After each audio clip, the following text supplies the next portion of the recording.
أعوذ بالله من الشيطان الرجيم بسم الله الرحمن الرحيم الحمد لله رب العالمين والصلاة والسلام على سيدنا محمد وعلى آله وصحبه أجمعين اللهم علمنا ما ينفعنا وانفعنا بما علمتنا وزدنا علما نافعا اللهم أرنا الحق حقا وارزقنا اتباعه وَأَرِنَا الْبَاطِلَ بَاطِلًا وَارْزُقْنَا اجْتِنَابَهُ.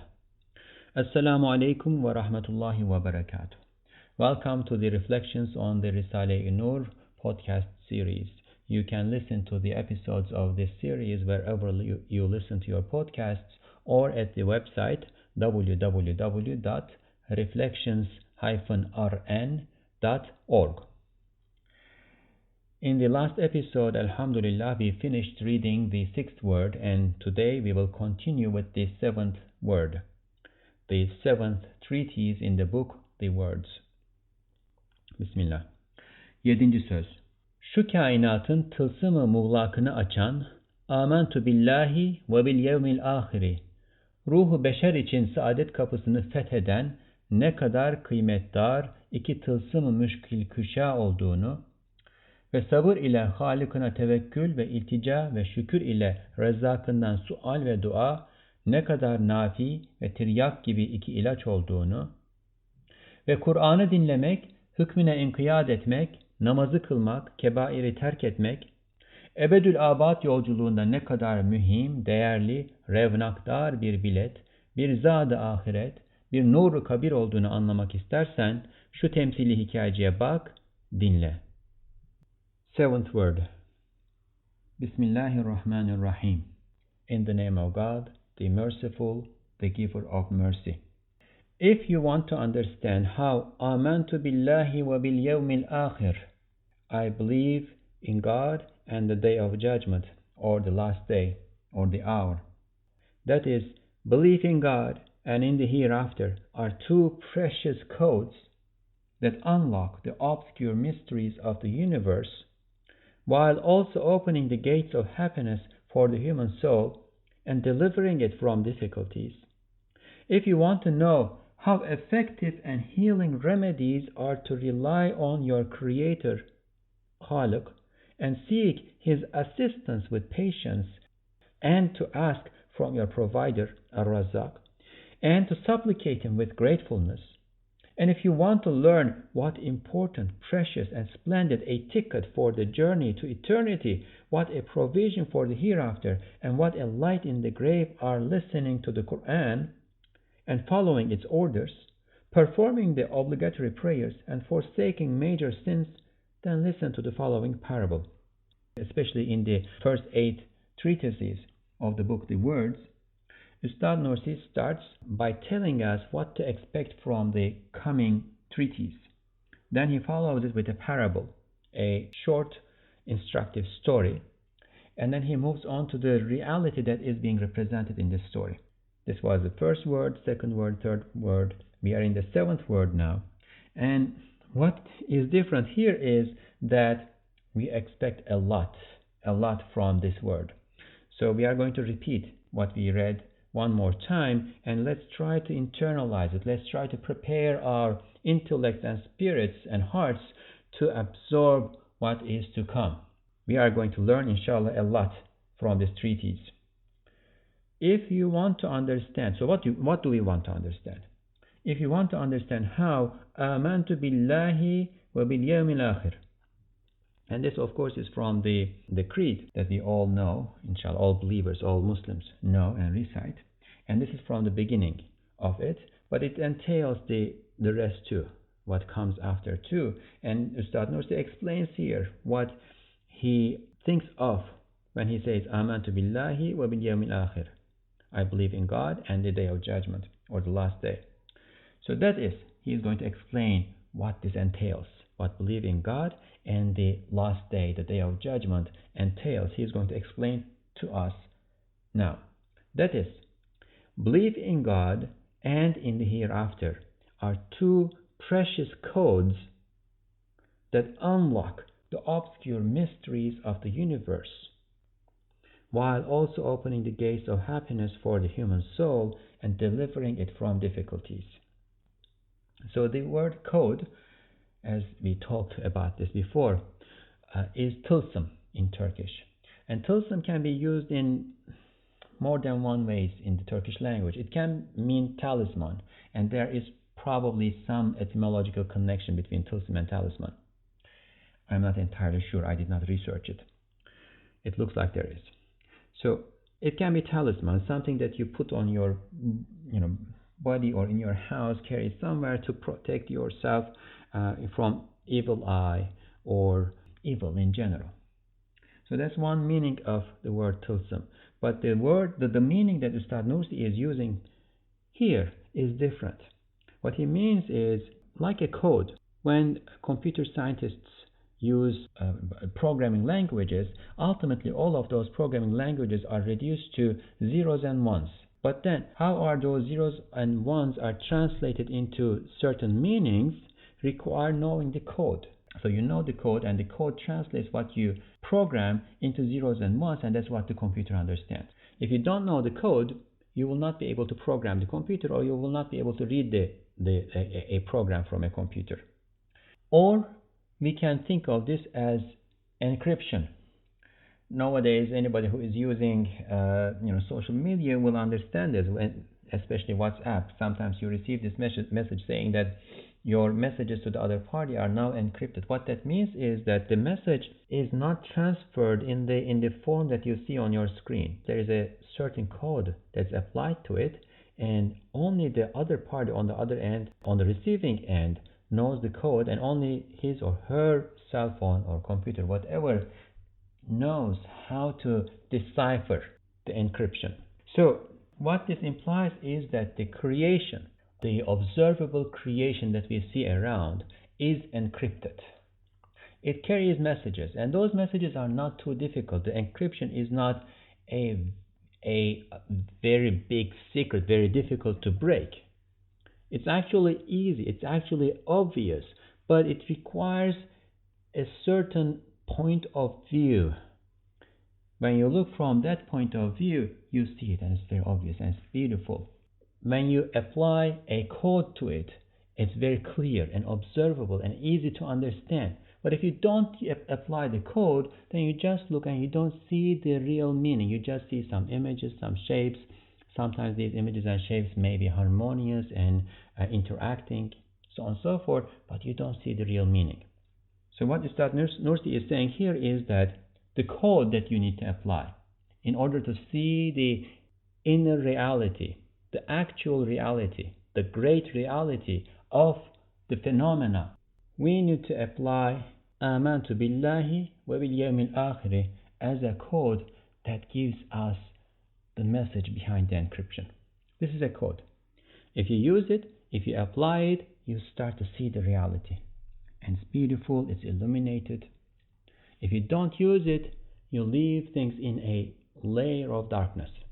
So, if you want to understand how Amantu billahi wa bil yawmil akhir, that is, belief in God and in the hereafter, are two precious codes that unlock the obscure mysteries of the universe, while also opening the gates of happiness for the human soul, spirit, and delivering it from difficulties. So this is the first thing we want to understand, that applying Amantu billahi wa bil yawmil akhir exposes the reality of creation to us. And then it also opens the gates of happiness in this world and in the hereafter. But not only that, if you want to know how effective and healing remedies are to rely on your Creator and seek His assistance with patience, and to ask from your provider and supplicate Him with gratefulness. So, there are effective and healing remedies. What that means is that there is a sickness. We have problems, and our problems require remedies. And the remedy is in where? It is in relying on our Creator and seeking His assistance with patience, and asking from our provider Ar-Razaq and supplicating Him with gratefulness. So we want to understand this too, that there is a remedy in this. What is the remedy? Why is there a remedy in supplicating our Lord with gratefulness? Why is there a remedy in asking with patience from our provider? Why is there a remedy in seeking our Creator's assistance? What is the problem? What is the solution? And why is this the solution? And more. And if you want to learn what important, precious, and splendid a ticket for the journey to eternity, what a provision for the hereafter, and what a light in the grave are listening to the Qur'an and following its orders, performing the obligatory prayers, and forsaking major sins, then listen to the following parable. In this one paragraph, in all these things that we want to understand, there actually is a summary of the past 6 words. If you want to understand what is in here much better, go and read the first 6 words or listen to our reading of them here. Bir zaman bir asker meydan harp ve imtihanda, kar ve zarar deveranında pek müthiş bir vaziyete düşer. Şöyle ki, once a soldier found himself in a desperate situation in a battle and testing ground, at a fateful moment of winning or losing. Again, especially the first 8 words, Ustad Nursi has written them with parables of a military nature. He explains this at the beginning. One reason for this is that he says his spirit sensed one of his students, which many believe is Hulusi Abi, who was an officer, as the first in the audience and addressed him because he was a soldier. Another aspect that we can think of is that a soldier is under command, and we as Abd, slaves of God, are under command. And accepting this, acknowledging this and accepting it gracefully is a big step in being happy and being successful in our mission in this world and in the hereafter. Once a soldier found himself in a desperate situation in a battle and testing ground at a fateful moment of winning or losing. It was as follows. Sağ ve sol iki tarafından dehşetli derin 2 yara ile yaralı ve arkasında cesim bir arslan ona saldırmak için bekliyor gibi duruyor. He was wounded on his left and on his right side with deep and dreadful wounds. An enormous lion waited behind him as if poised to attack. Ve gözü önünde bir dar ağacı dikilmiş, bütün sevdiklerini asıp mahvediyor, onu da bekliyor. An execution scaffold was erected in front of his eyes, putting his loved ones to death and destruction while waiting for his turn. Hem bu haliyle beraber uzun bir yolculuğu var, nefyediliyor. Moreover, in addition to this state, he had a long journey before him. He was being exiled. O biçare şu dehşet içinde meyusane düşünürken, sağ cihetinde Hızır gibi bir hayırhah, nurani bir zat peyda olur, ona der. As this forlorn soldier pondered over his plight in a state of despair, a person benevolent and luminous like Hıdır appeared on his right side and told him. So Hıdır is, literal translation would be the green one. He is a man who, by God's grace, has reached a level of life in which he is not bound by the limits of physicality, and who guides some seekers of truth to God. He is often associated with the righteous person mentioned in the Qur'an, to whom God has granted his mercy and knowledge, and whom he uses to rectify various affairs on earth. And we all know him from the story of Moses alayhi salam in Surah Al-Kahf, in the chapter The Cave in the Qur'an, and the verses would be 65 to 82. So this is chapter 18, verses 65 to 82. So Hıdır is this person, and as this forlorn soldier pondered over his plight in a state of despair, a person benevolent and luminous like Hıdır appeared on his right side and told him, Meyus olma, sana 2 tılsım verip öğreteceğim. Güzelce istimal etsen, o arslan sana müsahhar bir at olur.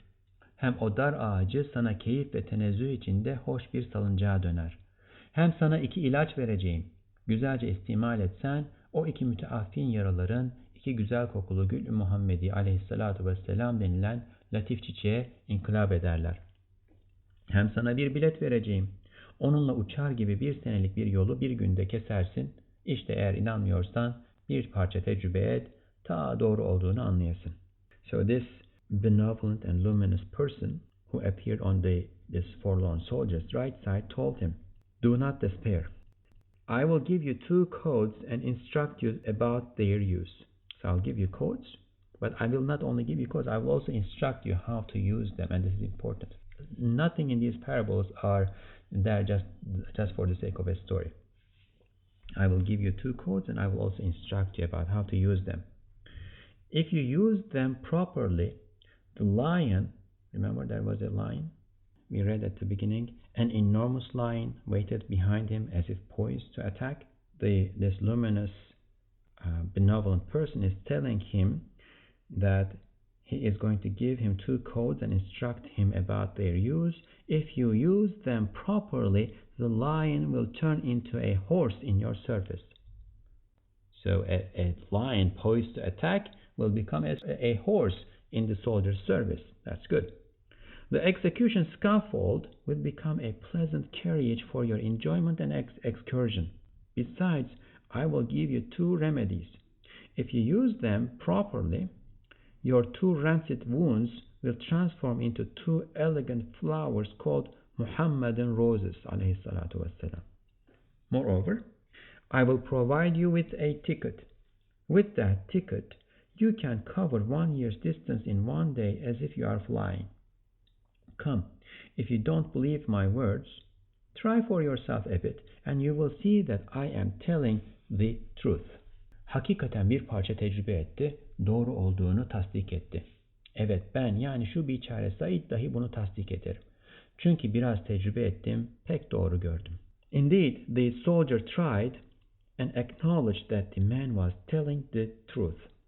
Yes, this powerless Said, now he starts talking about himself.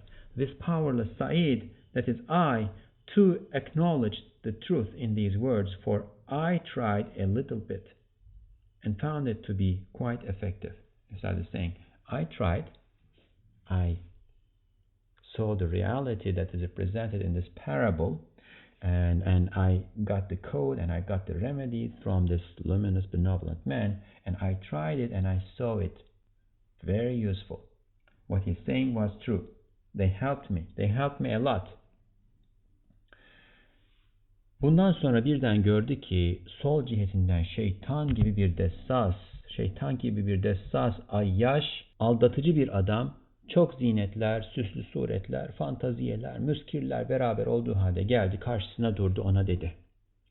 So the soldier is listening to this luminous and benevolent person who came to him from his right side, and he is almost convinced he is going to take the code and learn how to use it and apply the remedies on his wounds and so on and so forth. But just at that moment, suddenly the soldier noticed on his left side a man, crafty, possessed, and sly like the Satan, coming with many ornaments, fancy pictures, fantasies, and intoxicants in his hands. So these are important. Ornaments, fancy pictures, fantasies, and intoxicants in his hands. He stopped in front of the soldier and said, "Hey arkadaş, gel beraber işret edip keyif edelim. Şu güzel kız suretlerine bakalım. Şu hoş şarkıları dinleyelim. Şu tatlı yemekleri yiyelim." Sual: nedir ağzında gizli okuyorsun? Cevap: bir tılsım. Bırak şu anlaşılmaz işi. Hazır keyfimizi bozmayalım. Sual: şu ellerindeki nedir? Cevap: bir ilaç. At şunu, sağlamsın, neyin var? Alkış zamanıdır. Sual: şu 5 nişanlık kağıt nedir? Cevap: bir bilet, bir tayinat senedi. Yırt bunları. Şu güzel bahar mevsiminde yolculuk bizim nemize lazım, der. Her bir desise ile onu iknaya çalışır. Hatta o biçare ona biraz meyleder. Evet, insan aldanır. Ben de öyle bir dessasa aldandım. So here there is a conversation that's actually going on between the sly, crafty man who appeared on the left side with fancy pictures, fantasies, intoxicants, ornaments, and so on and so forth in his hand.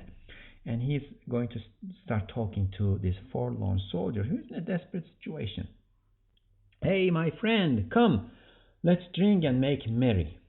Now remember, this is the battleground, battle and testing ground at the moment of winning or losing.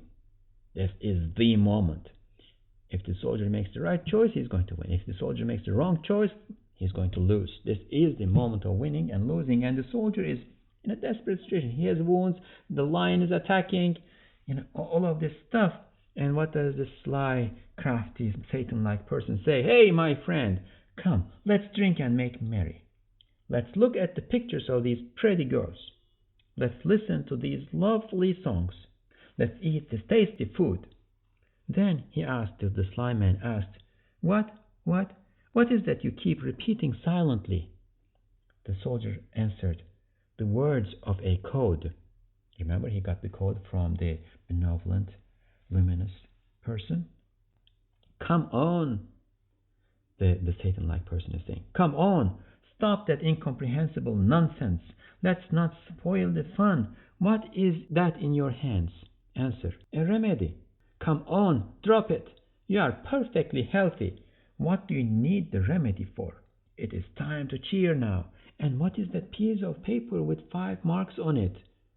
Answer, a ticket, a ration card. Tear it up. Why would you leave this beautiful springtime behind and set out on a journey?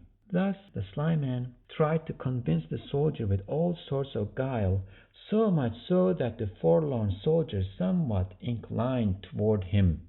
Poor thing, he is in the war, he is wounded, the lion is poised to attack, the scaffold is there in front of him. This is the reality that he is experiencing, but at the same time, this sly, crafty, Satan-like person is so convincing, and what he offers is so attractive that the soldier was inclined.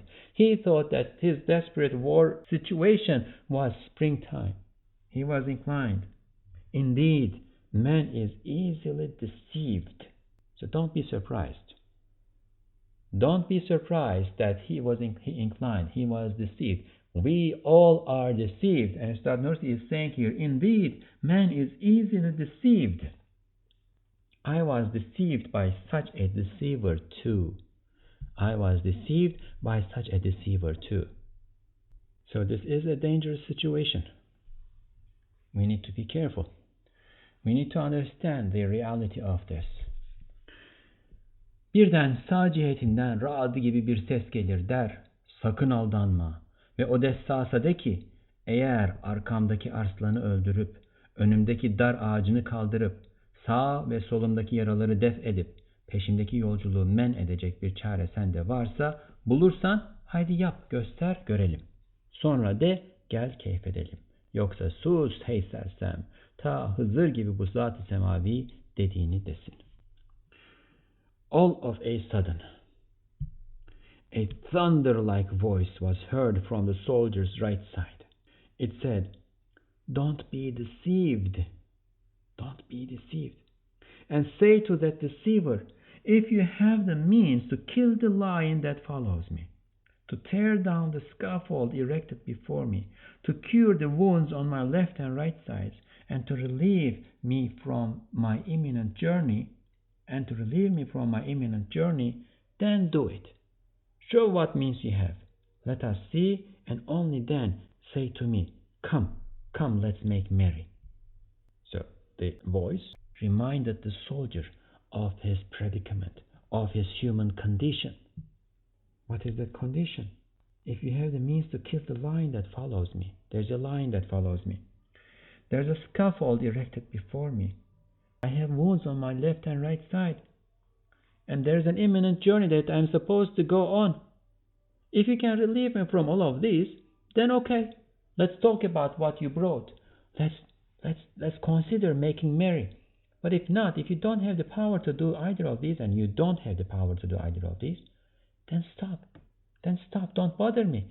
I have serious problems here that I have to deal with, and I want to deal with. İşte ey gençliğinde gülmüş, şimdi güldüğüne ağlayan nefsim. Bil, o biçare asker ise sensin ve insandır. Ve o arslan ise eceldir. Ve o dar ağacı ise ölüm ve zeval ve firaktır ki gece gündüzün dönmesinde her dost veda eder, kaybolur. Ve o iki yara ise birisi müz'ic ve hadsiz bir acz-i beşeri, diğeri elim, nihayetsiz bir fakr-ı insanidir. Ve o nefy ve yolculuk ise alem-i ervahtan, rahm-ı maderden, sabavetten, ihtiyarlıktan, dünyadan, kabirden, berzahtan, haşirden, sırattan geçer bir uzun seferi imtihandır. O iki tılsım ise Cenab-ı Hakk'a iman ve ahirete imandır. In again one paragraph, maybe we should say in a nutshell, Ustad Nursi is going to now tell the truth of the reality that the parable is representing, and then we are going to talk about it in more detail. He's going to open it up for us. Well, oh my soul, again addressing his own compulsive soul. Oh my compulsive soul, oh my soul, that has laughed in its youth, and that now cries for having laughed. This is also such a wonderful address to the compulsive soul. Oh, the compulsive soul. And this is how one addresses the compulsive soul, because the compulsive soul is the evil commanding soul. It always commands evil, and therefore it has to be chastised and put in its place. Oh, my soul that has laughed in its youth, and that now cries for having laughed. When it had the power, when it had the energy, when life seemed like this rosy place, when it looked like he is going to live forever, he did not think about the reality of his existence. Oh, my soul, who was heedless and therefore laughed, and now recognizes the reality of things and cries for having laughed because time has passed. The opportunity is missed. Oh, my soul that has laughed in its youth and that now cries for having laughed. Know this. This is the reality. That forlorn soldier represents you and the mankind. So it's me. Anybody who is listening to this should now acknowledge it's me and the mankind, and each and every person is that forlorn soldier. And that line is the appointed time of death.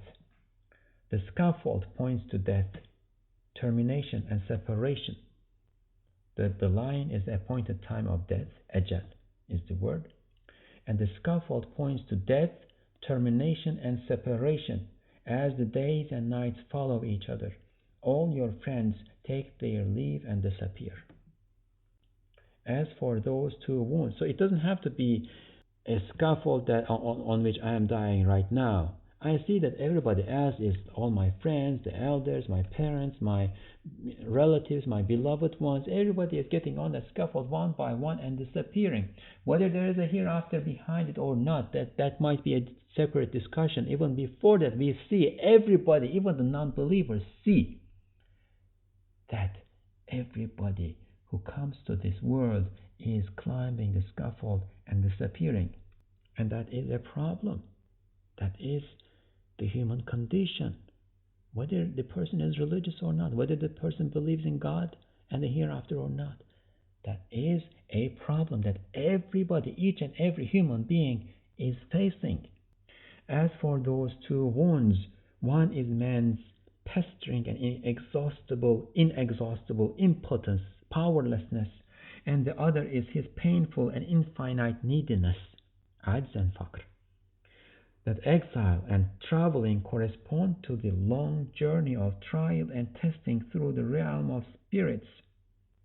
So this is the stages of life that each and every person goes through one by one. Nobody can escape any of those stages. That exile and traveling, so we are exiled. What's the exile? At one point, we were all gathered before our Lord, and we were all asked, Alastu bi Rabbikum, am I not your Lord? And we all acknowledged, Bala, yes, you are our Lord. And that was a moment of union with our Lord for us. And then our great grandfather Adam alayhi salam was in Jannah, in the paradise, and he was exiled from the paradise. And in his loins, we were exiled from the paradise. So we are longing for that moment of reunion with God, and we are experiencing the exile from paradise where we were able to witness God.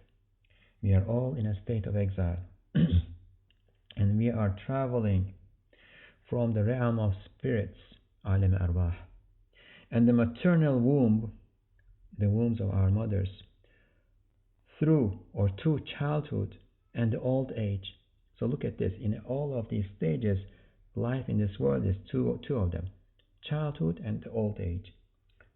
Before that, the realm of spirits, the maternal womb, then childhood and old age, and then through the grave to the intermediate realm, to resurrection and the bridge, Sirat, that everybody will cross, and cross fast or slow in accordance with their deeds in this world.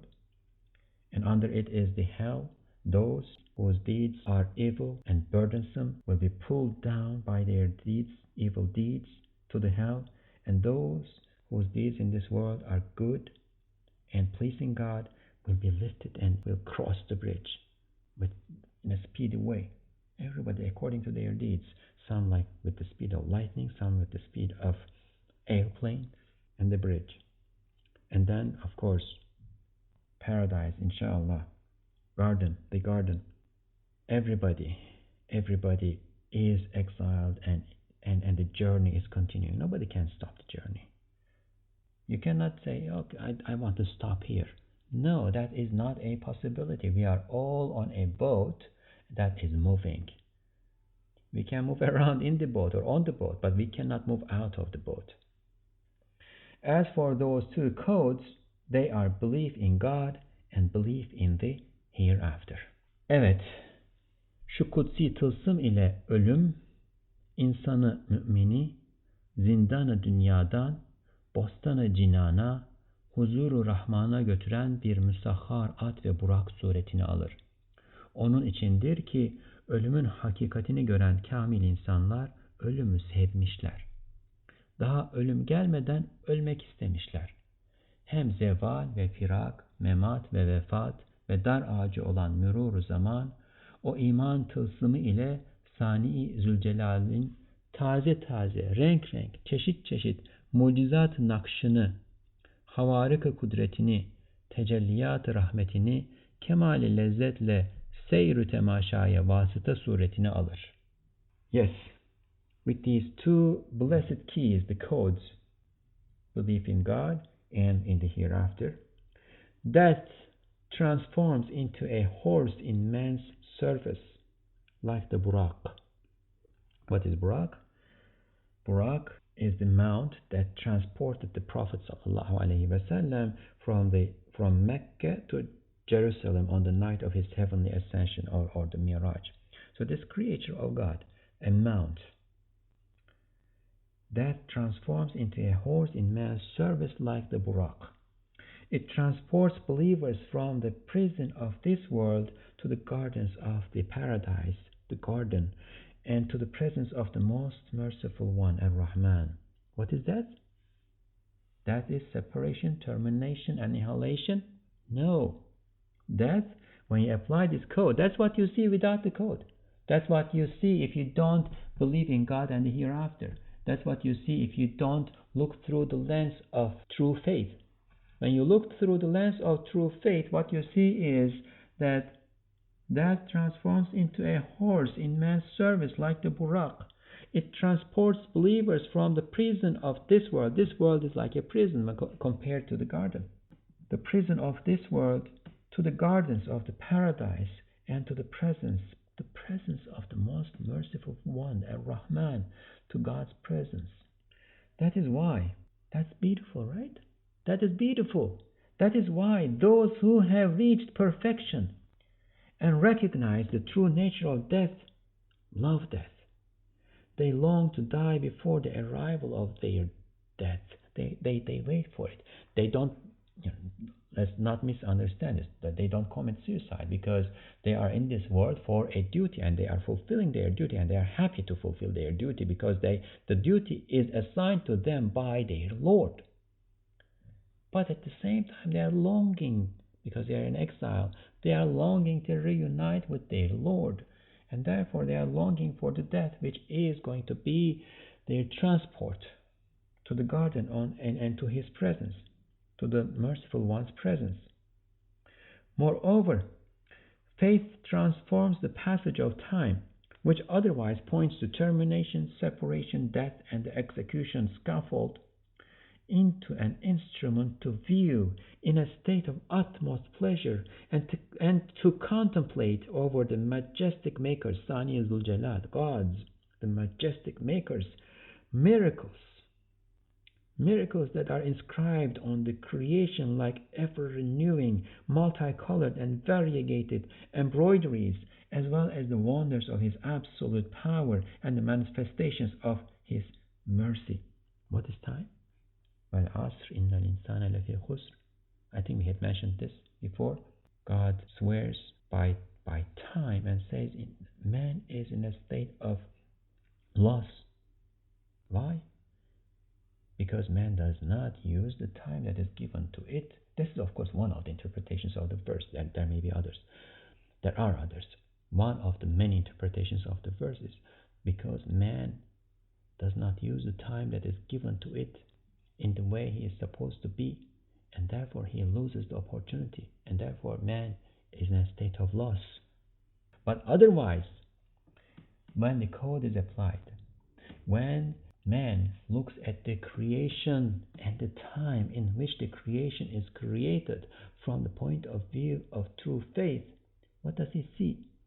He sees the majestic Maker's miracles that are inscribed on the creation like ever-renewing, multicolored and variegated embroideries. So this is not a stagnant, not an unmoving picture. The reality is beautiful, and when we look at reality, a snapshot of reality. When we look at a snapshot of reality, let's take the easy example. At the springtime, for instance, we see beautiful trees blooming, beautiful variegated colors, and in a harmonious picture, and so on and so forth. But reality is more than that. God's creation is more than that. God's creation is not stagnant. God's creation is ever renewing. And the beauty becomes even more beautiful when we observe it in that ever renewing state. Artists make pictures and we hang it on the wall, and it's beautiful, but imagine that the picture that the artist made is changing every moment, from minute to minute, from hour to hour, from day to day. It is transforming continuously, and each time it transforms into something beautiful, and sometimes even more beautiful. That is what time is doing. That is one of the functions of time. Time is enabling us to witness God's creation and the beauty and mercy and wisdom that God puts into His creation in an ever-renewing fashion, in a continual fashion. It's mind-boggling. It's awesome in the true sense of the word. Awesome. Variegated, multicolored and variegated embroideries. The word embroidery, naqsh. Ustad Nursi uses this word frequently, and he uses in a particular sense. And inshallah, we should try to explain it here so that when it comes in the future, we can refer back to it. Embroidery, naqsh. Now, everything we see in the creation are manifestations of God's beautiful attributes and names. And again, we can see this in a stagnant way. God is beautiful, the creation is beautiful. But then if you look closer, what we see is that there are variations in those beauties. So take let's say an olive tree. It's a beautiful tree. But then you look at one olive tree and it's beautiful in its particular way, and you look at the olive tree that's next to it, it's very similar. It has the same color tone, same type of leaves, same kind of bark, and same structure. But then within the structure, there are these variations that make it beautiful in a different way. And that is the manifestation of God's name, Al-Jamil, beautiful. And this is the manifestation of God's name, Al-Jamil, the beautiful. They are both manifestations of Al-Jamil, the beautiful one. But then there are these small variations. So that's what we are going to call naqsh. Tajalli is the manifestation, and then naqsh is these small variations in manifestation that show us the different aspects and the infiniteness of God's attributes. Let's read this again. Time is an instrument to view in a state of utmost pleasure and to contemplate over the majestic makers, Sani Zul-Jalal, miracles that are inscribed on the creation like ever-renewing, multicolored and variegated embroideries, as well as the wonders of His absolute power and the manifestations of His mercy. Yes, the transformation and renewal of mirrors that reflect the colors in the solar spectrum and the continuous renewal of movie images produce nicer, more beautiful scenes than motionless images. What is start referring to here? Yes, the transformation and renewal of mirrors. Here we can think of actual mirrors. Let's imagine a display maybe with small mirrors, and they may have different colors, and then these mirrors, when they move, reflect the sun's light in different ways, and then there might be some prisms in there, and they might be reflecting the colors in the solar spectrum, and then those colors are reflecting on different mirrors and moving in different directions. So imagine this display of color, but at the same time, and this is something that we can understand better when we inshallah read the 24th word, because Ustad is using similar metaphors there. At the same time, everything that we see out there in the world, in one way or another, and this is especially true if we think of the pre-modern age before electricity, everything we see out there in the world are reflections of the solar light, the light of the sun, and depending on the qualities of their natures, each of the objects out there are reflecting the solar light spectrum in different ways. Some absorb all colors in the spectrum and reflect red. Some absorb other colors in the spectrum and reflect blue. And that's how we end up seeing them as red or blue or green or yellow and so on and so forth. So in that sense, everything is a mirror because everything is reflecting. When we say a mirror, we usually think of this clear glass that reflects all the light that comes to it, and that's true, that's a mirror. But a dandelion flower is a mirror too. It is reflecting the yellow light. It's absorbing others, but it is reflecting the yellow light. So if we think of this and we look at the creation, especially again, that's the easier way to understand this. The earth in springtime. Let's think of the skirts of a beautiful mountain, and how the flowers are going to fill those skirts, and then how the colors of those flowers are going to change as the spring progresses. First, there will come some flowers; they will be yellow, and then they are going to be gradually replaced by blues, and then purple, and then white. Imagine this. And this happens where? In time. Yes, the transformation and renewal of mirrors that reflect the colors in the solar spectrum. So this is for the pre-modern humans who were living in nature and who had this connection to the nature, and maybe all have that. But then Ustad Nursi is not neglecting those of us who are stuck in their houses, in buildings, and who have lost that connection with the nature too, and says, and the continuous renewal of movie images. So not a single image that's projected on the screen, but the continuous renewal of movie images produce nicer, more beautiful scenes than motionless images. God's creation is not a motionless image. It is like a movie theater. It is like a movie theater. And if we internalize this, and if we teach ourselves how to watch that movie theater, the mountains in the spring, or the ocean during sunset, or just the sky as the clouds pass by, are going to become even more beautiful, more interesting, more enticing than the best Hollywood movie that one may think of watching out there. But one needs to know the code. This is the important part. One needs to know the code. Ve o iki ilaç ise biri sabır ile tevekküldür. Halık'ının kudretine istinad, hikmetine itimaddır. As for those two remedies, one is patiently relying on God, tawakkul.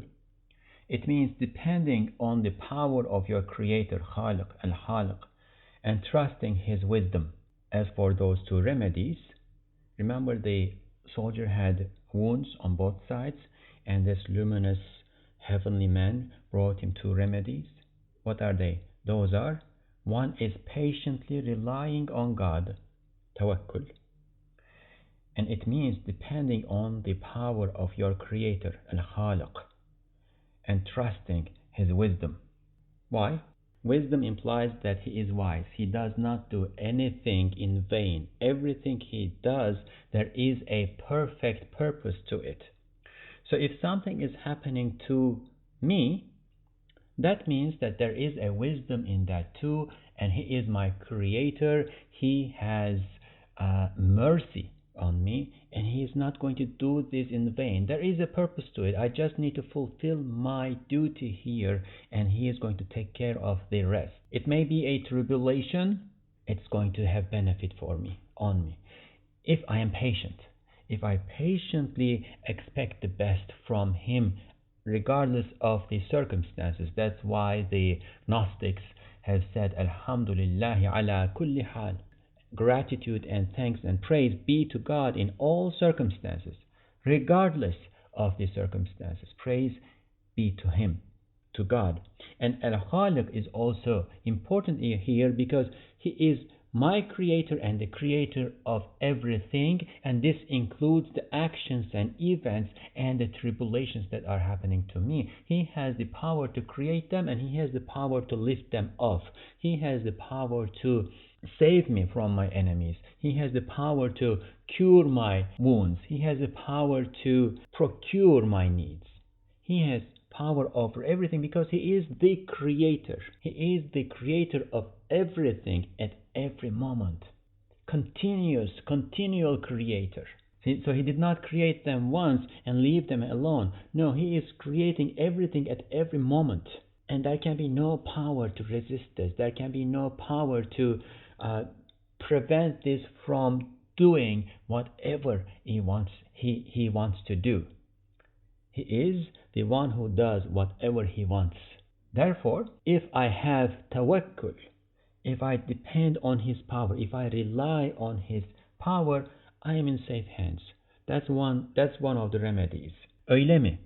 Evet, emri kun feyekune malik bir sultanı cihana aciz tezkeresiyle istinad eden bir adamın ne pervası olabilir? Is that a remedy, or is that so? Yes.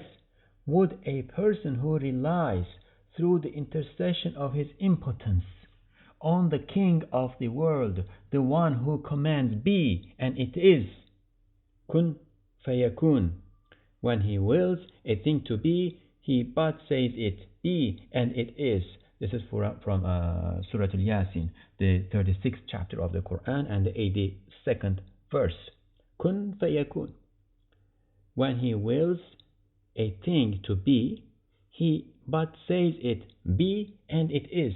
He does not need anything else, just says be, and it is. So one who relies on the power of such a king will not have any concern about anything. But how do we rely on His power? How do we go to Him and ask Him to help us? What connects us to Him? What makes us a protected slave of Him? Powerlessness. There is a great secret in this, and this is one of the key concepts in Ustad Nursi's thinking and way of traveling the path.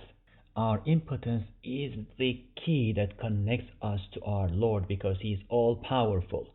It is like water flowing from a tap, gushing out of the tap, and then people going to this source of water and filling their containers. If you already have something in your container, which would be a falsely assumed assumption of self-power, if you have something in your container, you won't have much space left to fill the water.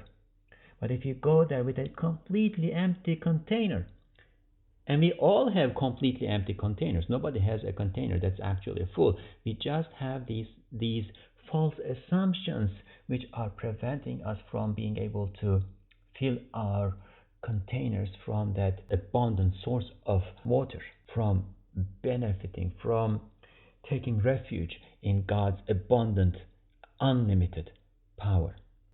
So, ajz, impotence, and the realization of one's impotence, powerlessness, is a key that serves as an intercessor for us before God and enables us to take refuge in His power. And He is all powerful. He says, be, and it is. Zira en müdhiş bir musibet karşısında inna lillahi ve inna ileyhi raciun deyip itminanı kalb ile Rabbi Rahimine itimat eder. After all, even in the face of most frightful tribulations, this person would say, inna lillahi ve inna ileyhi raciun. Surely we belong to God, we are for God, and surely to Him we are bound to return. And this again is from the Qur'an. It is Surah Al-Baqarah, the second chapter of the Qur'an, and the 156th verse. Those who, when a disaster befalls them, say, surely we belong to God, or we are for God, and surely to Him we are bound to return. After all, even in the face of most frightful tribulations, this person would say, inna lillahi wa inna ilayhi raji'un, and he would rely on his mercy-giving, nurturing master, Rabbi Rahim, with full confidence. Evet, arifi billah, acizden, mehafetullah'tan telezzüz eder. This is a really important sentence. Yes, one who knows God, arifi billah, one who knows God, who has knowledge of God, finds pleasure in his impotence and in having awe and fear of God. So how can one find pleasure in being powerless? Well, if you are powerless and you are in the hands of an all-powerful one, that is pleasurable because you feel this moment of, oh, now I'm in safe hands. Now all my needs will be taken care of without me exerting effort, without me pushing, trying, prying. He will take care of my needs. It's like a baby. The baby will cry and cry and cry and knows that he is impotent. He cannot do anything. All he can do is cry, which would then correspond to our prayers, supplicate and supplicate and supplicate. And then as the mother takes, or the mother or father takes the baby in her arms and calms him down or her down, right? That is the moment. The one who knows God finds pleasure in his own impotence, powerlessness, and in having this fear and awe of God. Because he knows that He is merciful, He is majestic, He is awesome, He is majestic, but He is merciful. He has His mercy on me as long as I am loyal to Him. As long as I am true to my covenant with Him, He is merciful on me. He will bestow me with His mercy. Yes, one who knows God finds pleasure in his own impotence and in fearing God. Evet, havfta lezzet vardır. Yes, there is pleasure in fear, but this is not any fear. This khawfullah, this is fear of God. It's mixed with awe and also love. We fear God because We love him. We fear losing his mercy, losing this bond with him. We fear his punishment too. But his punishment is the consequence of us losing that bond with him. Yes, one who knows God finds pleasure in his impotence and fearing God. Yes, there is pleasure in fear. Eğer 1 yaşındaki bir çocuğun aklı bulunsa ve ondan sual edilse, en leziz ve en tatlı haletin nedir? Belki diyecek, aczimi, zaafımı anlayıp, validemin tatlı tokadından korkarak, yine validemin şefkatli sinesine sığındığım halettir. Halbuki, bütün validelerin şefkatleri ancak bir lem'ai tecelli-i rahmettir. Onun içindir ki, kamil insanlar, acde ve havfullah'ta öyle bir lezzet bulmuşlar ki kendi havl ve kuvvetlerinden şiddetle teberri edip Allah'a acz ile sığınmışlar. Aczi ve havfu kendilerine şefaatçi yapmışlar. If a 1-year-old baby was able to speak and we were to ask this baby, what are the most pleasurable and sweetest moments for you? He would probably say, the moments when I notice my impotence, powerlessness, and neediness, and thus take refuge in my mother's compassionate bosom, fearing her sweet smack. So the baby would say, what is the most pleasurable, sweetest moment for you? And that is when I notice my impotence and neediness, and thus take refuge in my mother's compassionate bosom, fearing her sweet smack. Yet the compassion of all mothers combined is only a glimmer of the manifestation of God's mercy. That is why those who have attained perfection have found so much pleasure in their impotence and in fearing God, that they have willfully relinquished their capacity to avert harm and procure benefits. And here, it is assumed capacity, otherwise we don't have any such capacity. They have willfully relinquished their capacity to avert harm and procure benefits, and they have taken refuge in God in their state of helplessness. They have had their impotence and weakness intercede for them. They have had their impotence and weakness intercede for them. Diğer ilaç ise şükür ve kanaat ile talep ve dua ve Rezzak Rahim'in rahmetine itimaddır. So there were two remedies. We talked about the first one. What is the other remedy? The other remedy consists of asking from God and supplicating Him in a state of thankfulness and contentment, and it also consists of confidence in the mercy of the most compassionate provider, Rezzak Rahim. He is Rahim, most compassionate, and as we talked in detail about this, especially in the second station of the 14th flash, that is specified mercy. He is merciful. He is Rahman. His mercy encompasses everything in the creation. He showers His mercy, and everything under the heavens benefits from that shower of rain. But He also knows the needs of each and every creature, including ourselves, and He specifies His mercy on us, on each and every one of us, everything in the creation, and He fulfills our needs, and that is Rahim. And He is the provider, so He knows me, He sees me, He knows my needs, and He has compassion for me, and He fulfills my needs. All I need to do is to ask with contentment and thankfulness and gratitude, to supplicate. Öyle mi? Is that a remedy? Evet, bütün yeryüzünü bir sofrayı nimet eden ve bahar mevsimini bir çiçek destesi yapan ve o sofranın yanına koyan ve üstüne serpen bir Cevvad-ı Kerim'in misafirine fakr-ı ihtiyaç nasıl elin ve ağır olabilir? Belki fakr-ı ihtiyacı hoş bir iştiha suretini alır. İştiha gibi fakrın tezyidine çalışır. Onun içindir ki kamil insanlar fakr ile fahretmişler. This is also beautiful. Is that a remedy? Yes, of course. How can the burden and distress of poverty and neediness weigh on a guest hosted by the most munificent, generous one, Jawad Karim, who has spread a table of blessings on the earth's surface, who has placed springtime like a bouquet on that table and scattered flowers all over it too? Try to imagine this. This is a powerful description. What is the earth? The earth is a table spread by the most munificent, generous one, with all sorts of blessings. Its surface is like a table spread. And not only these blessings, he has also ornamented it. He has made it beautiful. He has placed springtime like a bouquet on that table. And he has scattered flowers all over it. Doesn't he love us? Doesn't this show that he loves us, that he has compassion on us?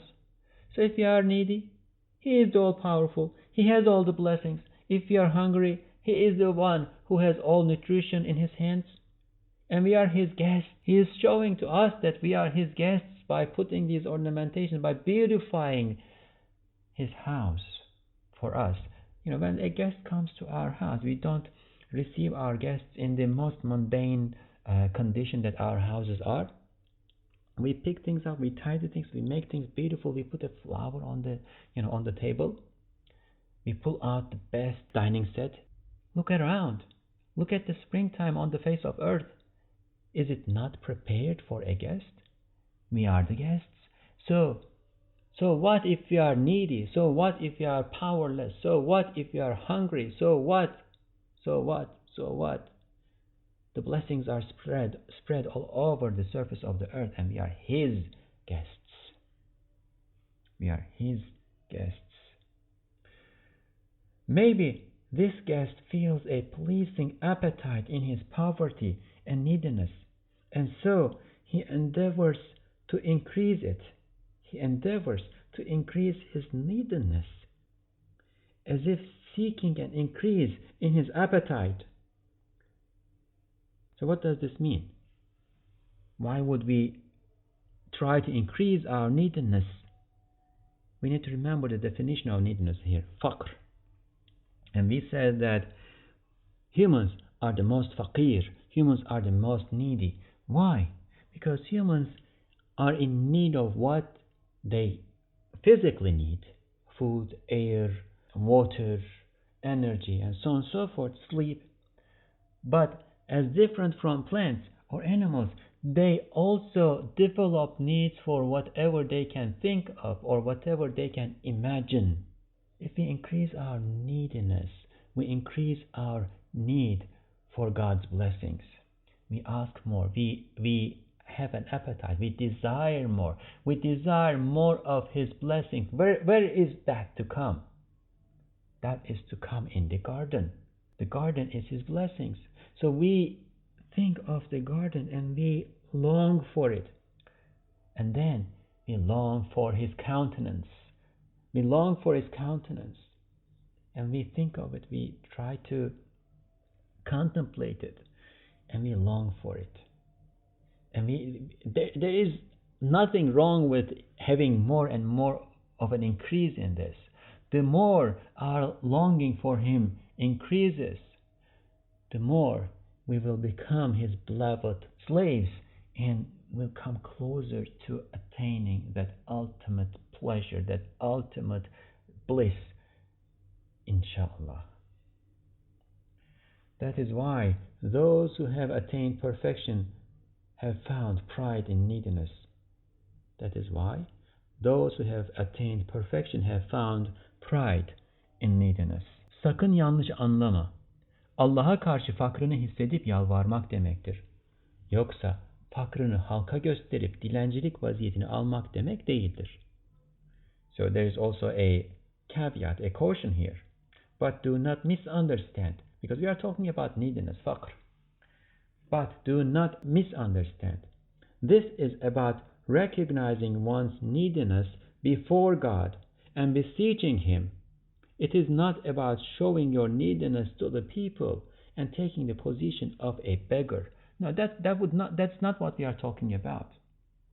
Because one who understands that God is the all-provider, God is the all-merciful, God is the all-powerful, why would this person denigrate himself before other people seeking their assistance? No, this person will preserve his dignity because he has this bond with the all-powerful. He will preserve his dignity, but before the all-powerful, he is going to beseech him. He is going to expose all his neediness before him.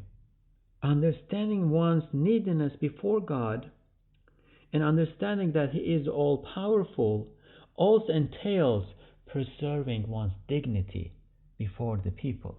Ve o bilet, sened ise başta namaz olarak eda-i feraiz ve terk-i kebairdir.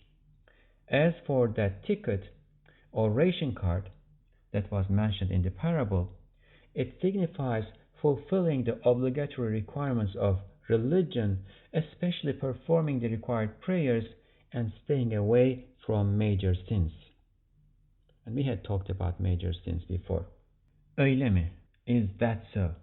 Evet, bütün ehli ihtisas ve müşahedenin ve bütün ehli zevk ve keşfin ittifakıyla o uzun ve karanlıklı ebedül abad yolunda zad-ı zahire, ışık ve burak ancak Kur'an'ın evamirini imtisal ve nevahisinden içtinab ile elde edilebilir.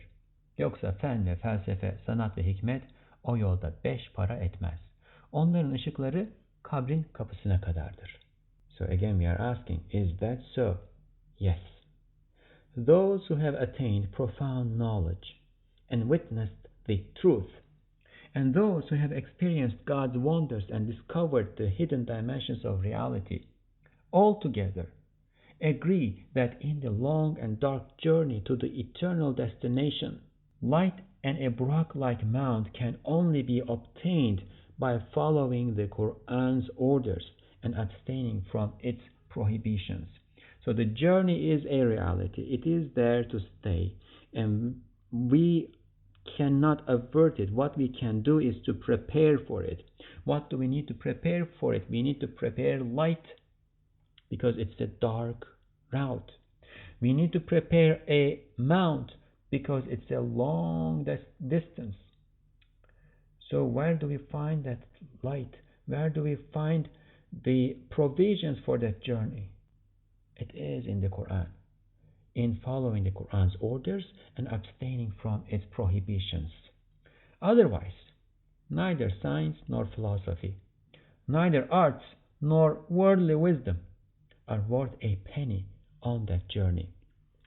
And here, this is again a very powerful sentence, and I don't want to go on a tangent too much about it. There are other places where we will do this, inshallah, but it is important that I want to highlight. Humanity has progressed, and we talk about this, advanced modern state that we are in, and so on and so forth. And this has been a concept, a notion that has bothered all humanity and also many Muslims since probably around the late 19th century, if not earlier, that we all think that, wow, we now have electricity. Wow, we now have cars and airplanes. We can go to the moon and we can explode atoms and so on and so forth. We are so advanced. What is it good for?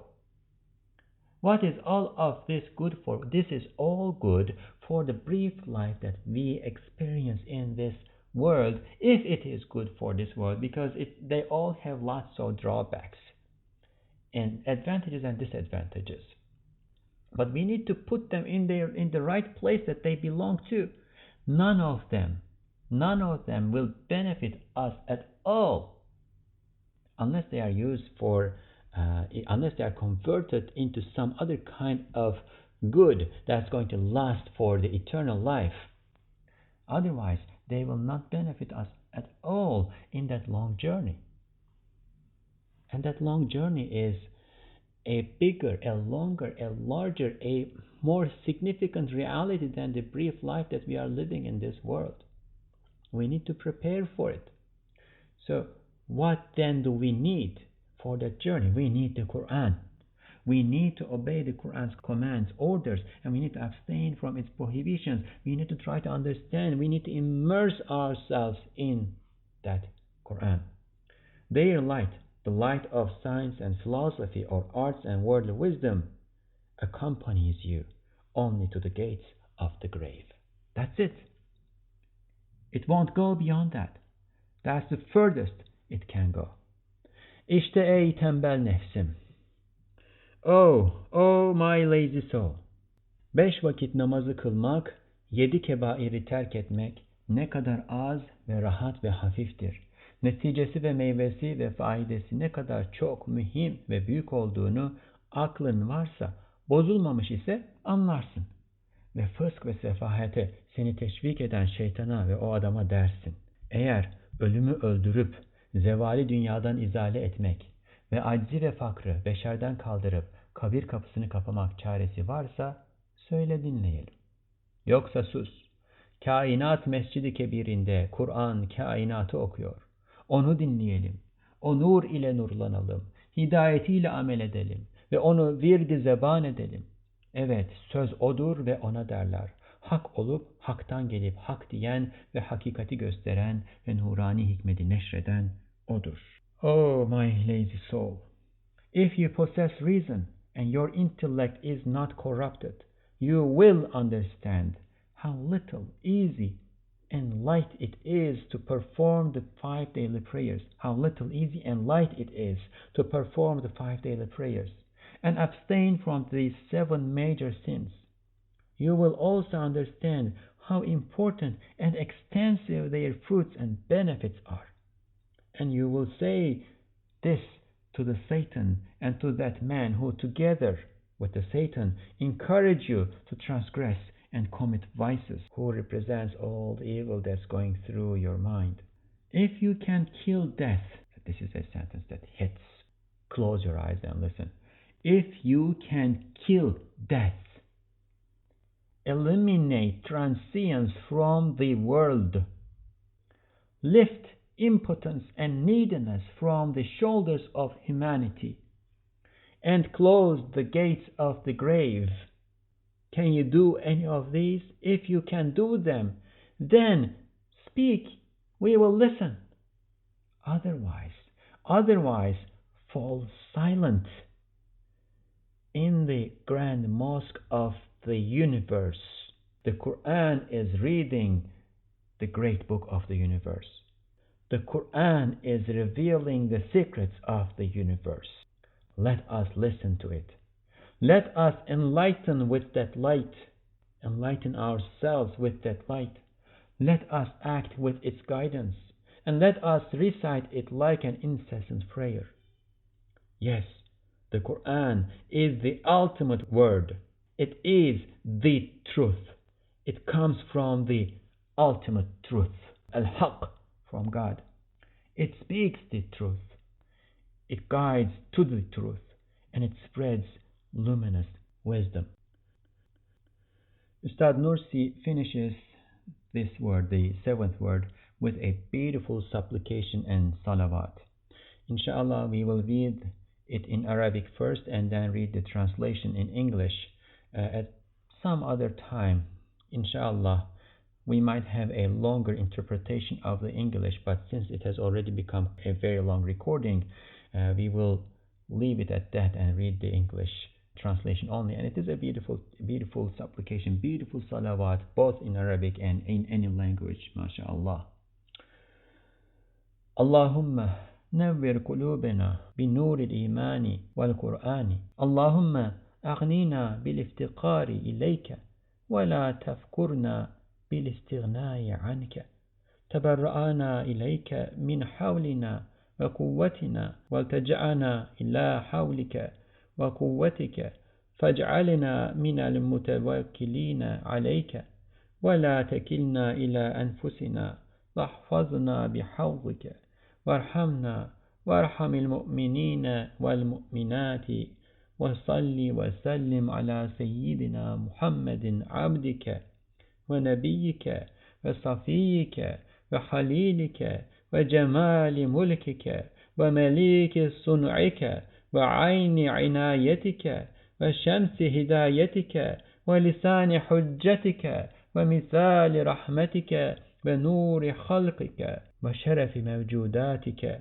وسراج وحدتك في كثرة مخلوقاتك وكاشف طلسم كائناتك ودلال سلطنة ربوبيتك ومبلغ مرضياتك ومعرف كنوز أسمائك ومعلم عبادك وترجمان آياتك ومرآة جمال ربوبيتك ومدار شهودك وإشهادك وحبيبك ورسولك الذي أرسلته رحمة للعالمين وعلى آله وصحبه أجمعين وعلى إخوانه من النبيين والمرسلين وعلى ملائكتك المقربين وعلى عبادك الصالحين آمين آمين آمين.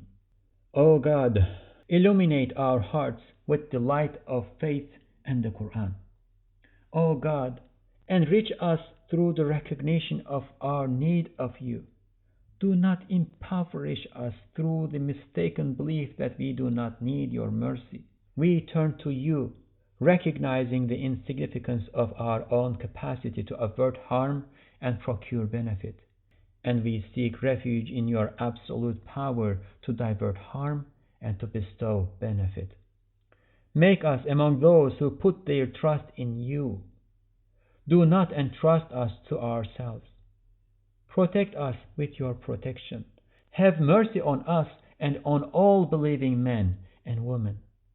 Send your peace and blessings on our Master Muhammad, your servant and prophet, the one you have chosen and perfected, your companion, the beauty of your dominion, the king of your creatures, the spring of your favors, the sun of your guidance, the tongue of the proofs that point to you, the exemplar of your mercy, the light of your creation, the one whose presence honors all that you have brought into existence, the lantern that illuminates your unity among the plurality of your creatures, the discoverer of the mysteries of your universe, the announcer of your absolute sovereignty as the true nurturing master, Rabb, the conveyor of the knowledge of what pleases you, the one who makes the hidden treasures of your names known, the teacher of your servants,